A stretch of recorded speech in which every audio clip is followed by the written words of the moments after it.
as for me, there are two types of challenges that I face when I organize an experience like Mindvalley Reunion.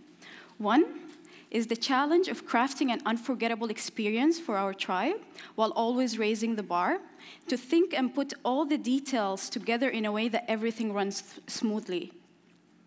This type of challenge pushes me to become stronger, smarter, and faster every time.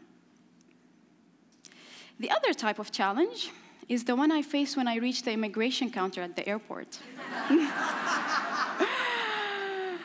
Well, if you don't get that, I was born and raised in Saudi Arabia, and I hold the Sudanese passport, worst combinations ever. And while everybody passes through, I get stopped to answer questions like, how many times have you been arrested? Or, did you steal anything in your life? And that situation is tricky for me because it doesn't matter how fast, strong, or smart I get, it doesn't change. And sadly, that type of situation or challenge, it makes me wish I was someone else. But quite frankly, when you're a foreign black Muslim woman, immigration is not the only place you will have that wish. I remember years ago when I went to engineering university in Asia, I was the only black woman in class.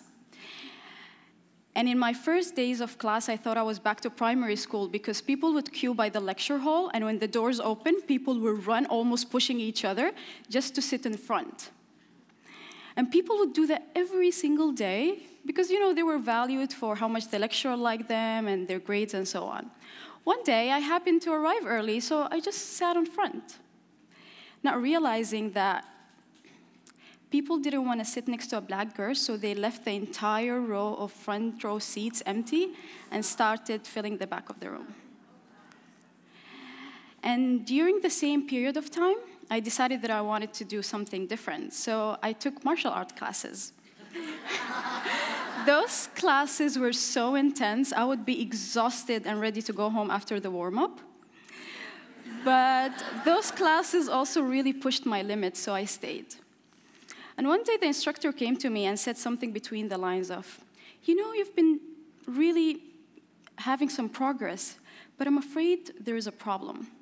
You're the only woman in the class, and we all agree that you've been slowing us down, so I'm afraid you can't come back.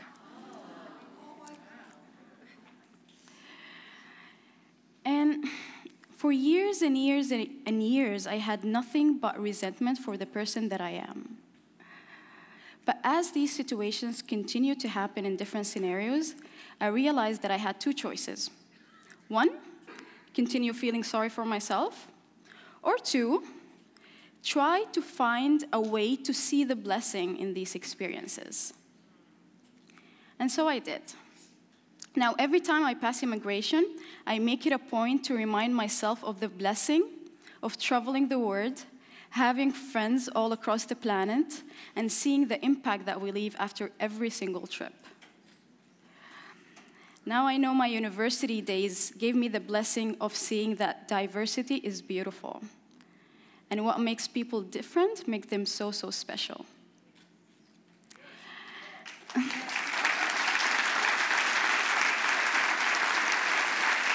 Thank you.